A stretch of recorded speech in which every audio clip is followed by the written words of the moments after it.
This is KGW News at noon. Within the last hour, we have learned that Tina Turner, the queen of rock and roll, has died at the age of 83.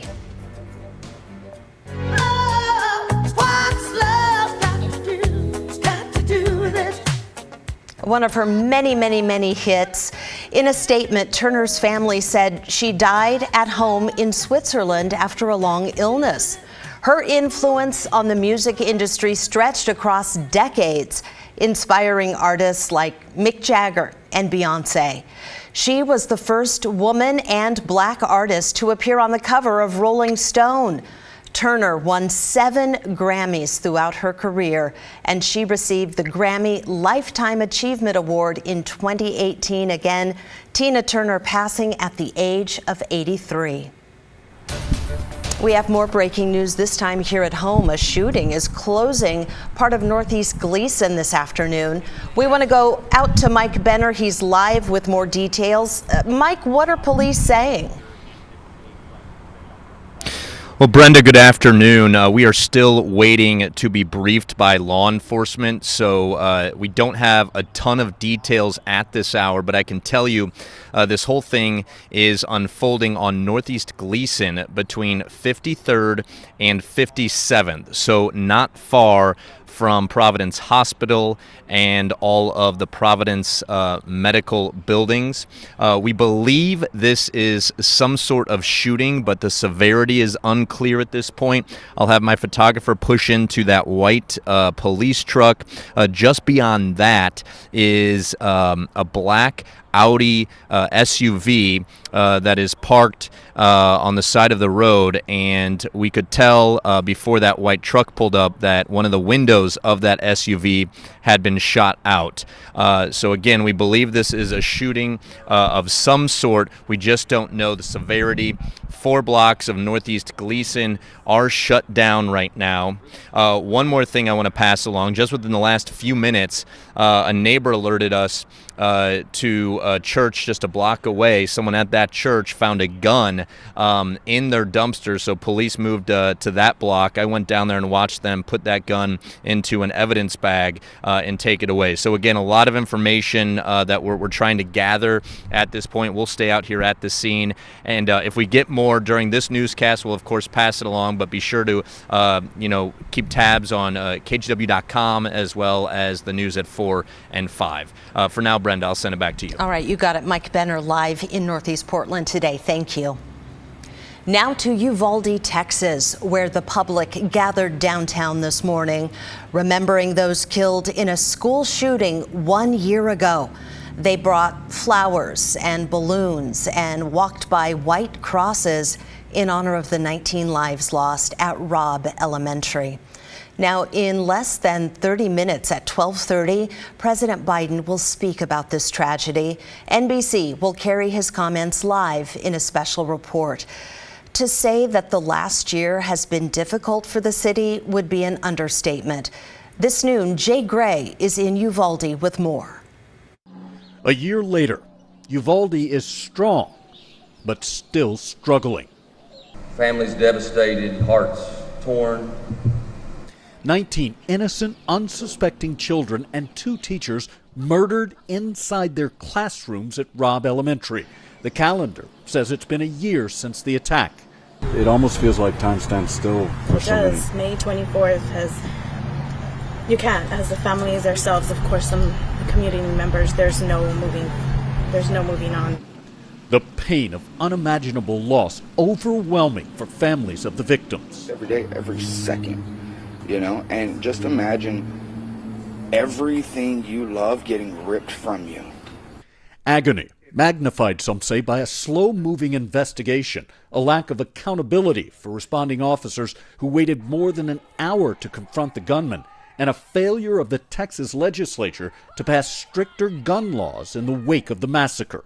And you, representatives, are failing these communities in our state by choosing to use your own beliefs and personal gains to continue to make mistakes. For many here, nothing makes sense anymore. Their small town, dotted by murals and memorials, honoring friends and family, gone for a year now, and never coming home. Jay Gray, NBC News, Uvalde.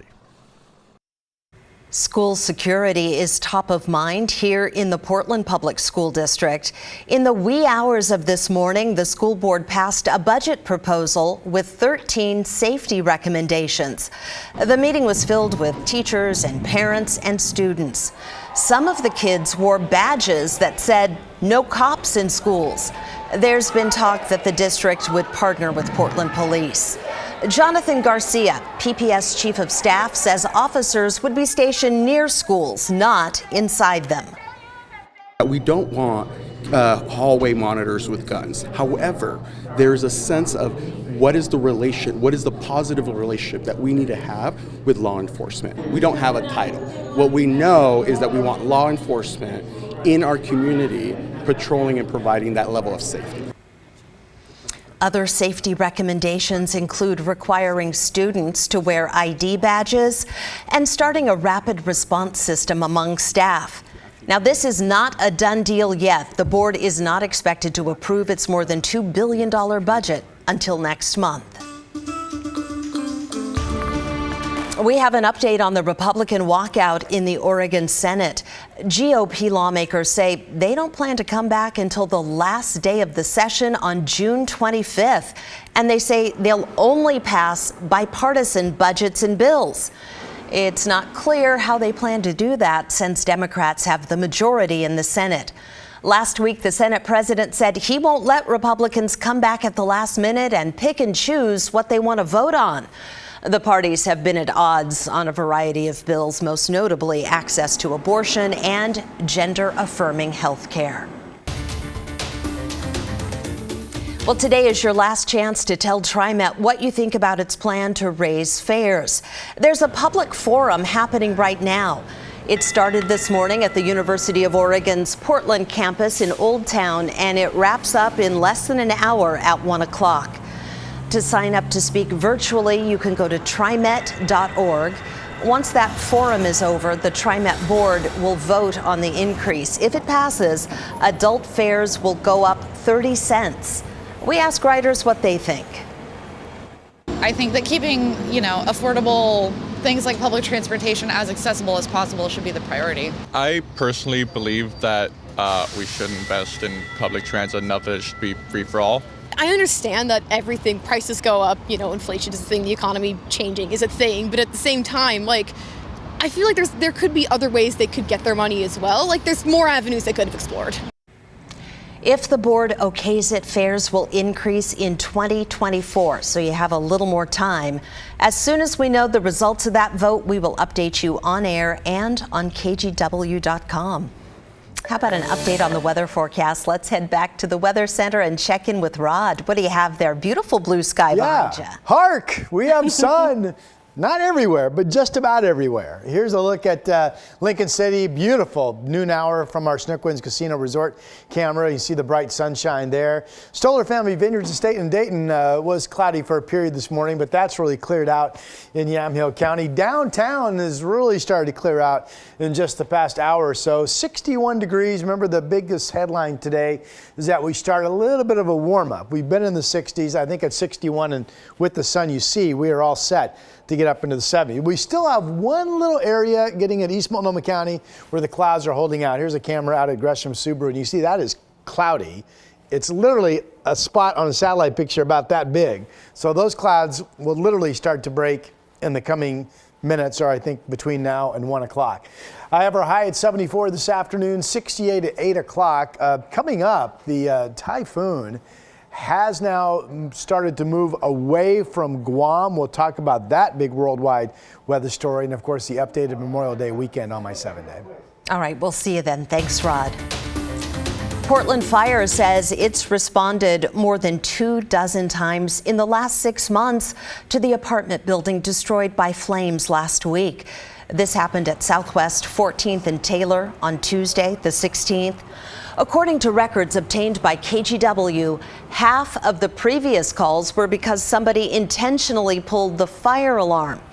Yesterday, investigators went into the room where they think this fire started, and they brought an arson-detecting canine with them. So this is an unreinforced masonry building with like a wooden facade and some brick facade on the outside of that. So it's a convoluted sort of structure that has been significantly damaged by the fire and water. So absolutely we're taking this as seriously as it needs to be, and there's a significant threat, absolutely. The owners have 30 days to decide whether to rebuild or tear those apartments down. Today, the Portland City Council will vote on a plan to help people struggling with drug addiction. The proposal adds 9 new sobering beds at a local psychiatric hospital. But as KGW's Daisy Caballero reports, critics say that is not nearly enough. This is a first step, hopefully not the last step.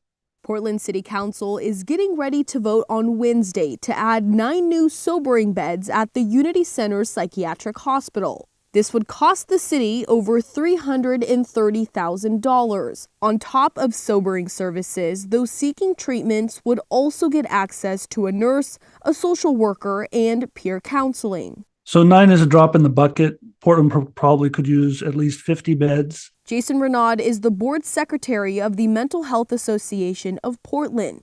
He says this is a great starting step for the city, but is hoping to see more services available for those actively battling addiction and want help.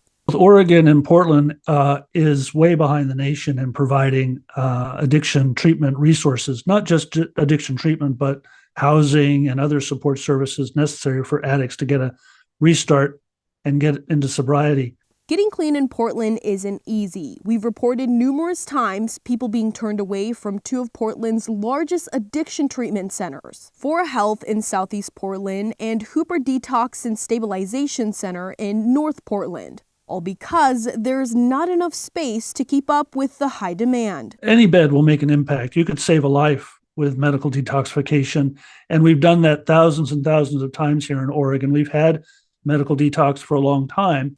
Jason adds, if the city is looking to make a positive change in drug detox services, then the council should vote aye, but says what comes after the detox is crucial as well. Medical detoxification is a gateway for alcohol and drug treatment, both here in Oregon and across the country. So it's not only important that we have additional beds for subacute and acute detoxification, but it's also important that those beds lead to additional ongoing outpatient and inpatient drug treatment. Daisy Caballero, KGW News.